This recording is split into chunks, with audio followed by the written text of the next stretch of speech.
Thank you very much. Excited to be here. Okay, I'm Bill Hoffman from Kitware, and I got elected into the role of the TAC chair. So I'm going to be talking about what the TAC does.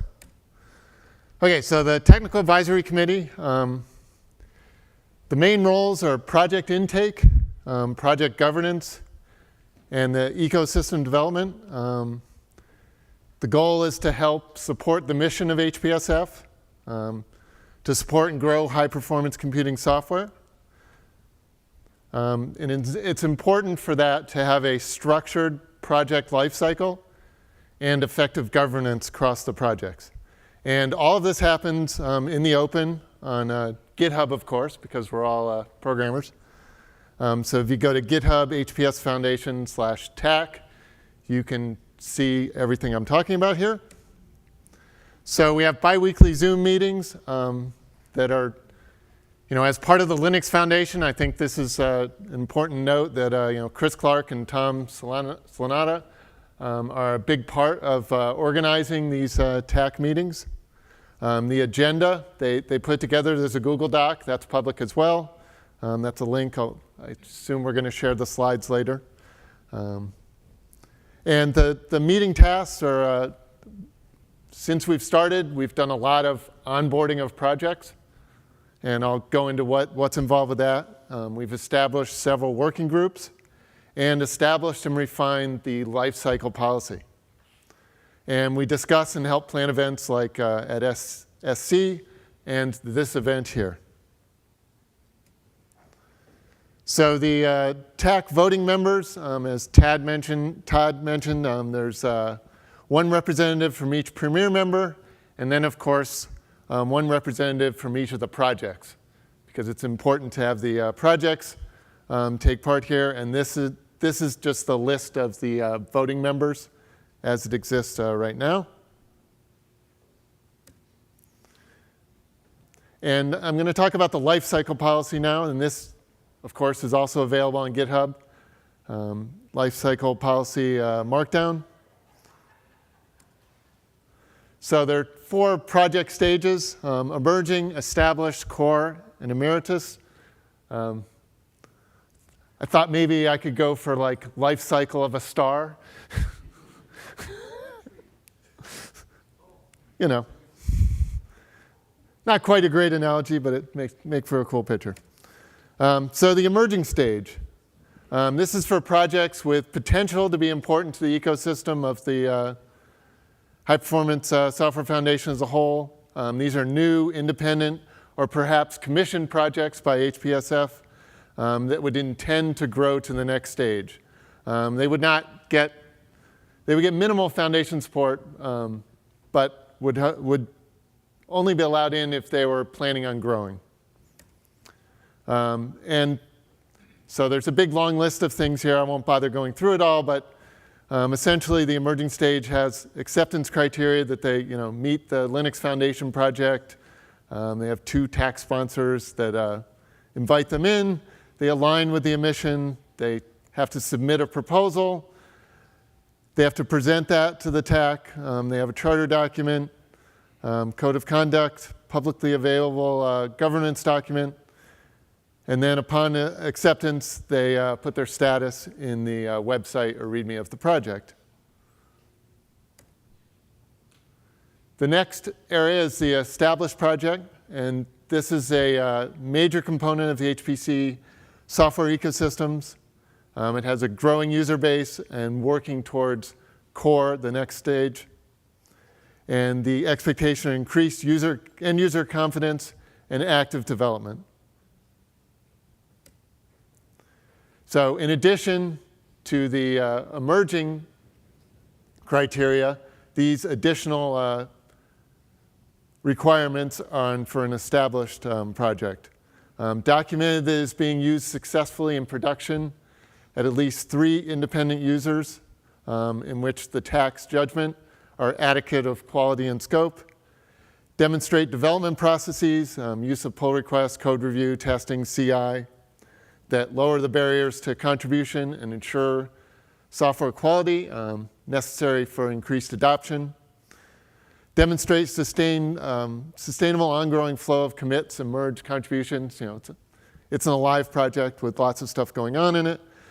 Since these metrics can vary depending on type, scope of the project, the TAC has final judgment over whether this is acceptable to meet the criteria.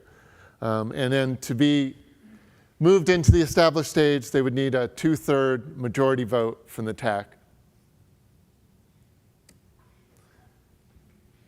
The next stage would be the core stage.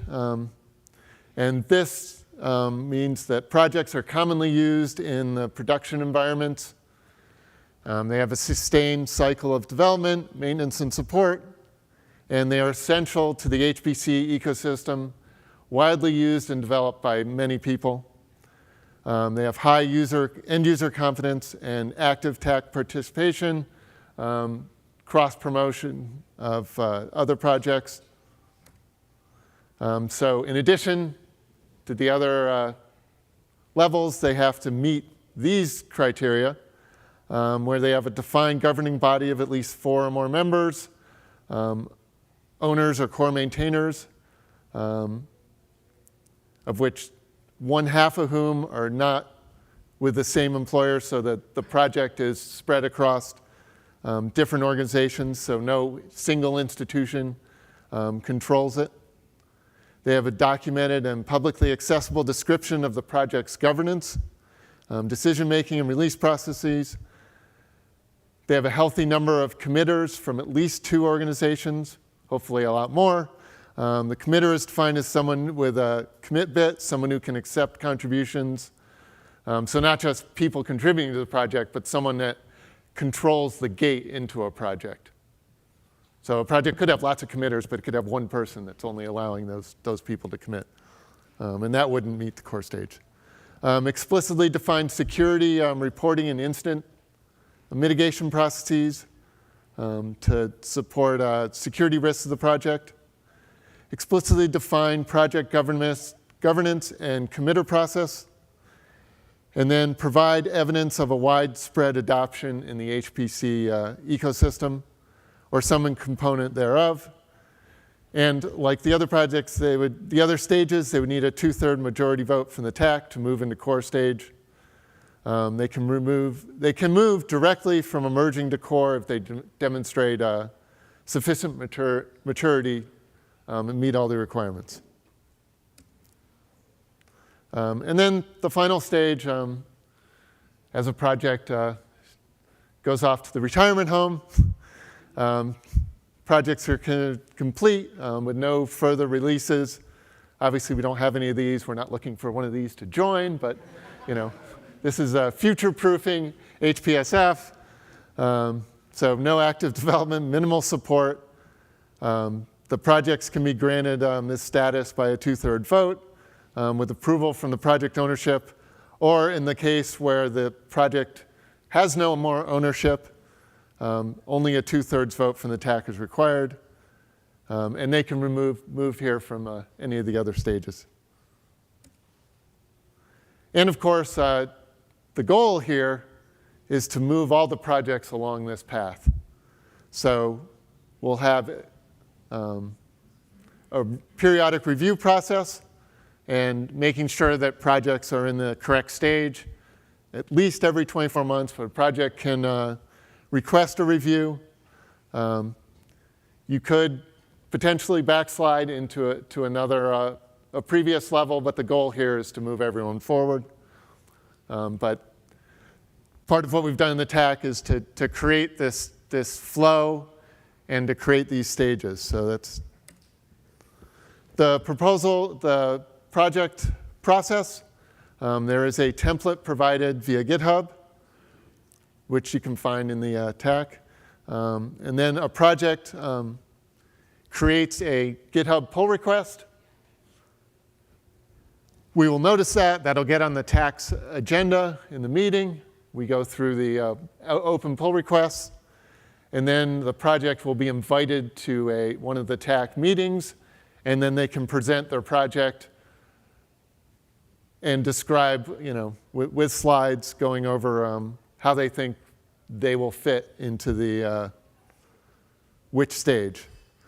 The TAC will give them review and feedback, and then this ends with a vote with the TAC approval of a 2/3 majority. So this is sample voting results from OpenChammy, which came in the sandbox stage. Wait, emerging. We changed the name. That was one of the things we came up with because we didn't want projects to be playing in the sandbox. They were emerging projects. I think that was a good change. So this is what it looks like. This, again, is all open. It's on GitHub, and it's in our meeting notes as well. So exciting projects we've onboarded so far. So for the core, we've got SPAC. Congratulations, Todd.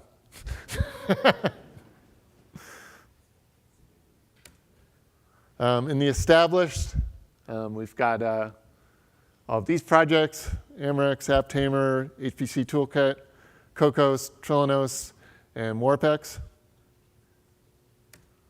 And then on the emerging projects, Charlie Crowd, E4S, OpenChammy, and VizCores, the project formerly known as VTKM.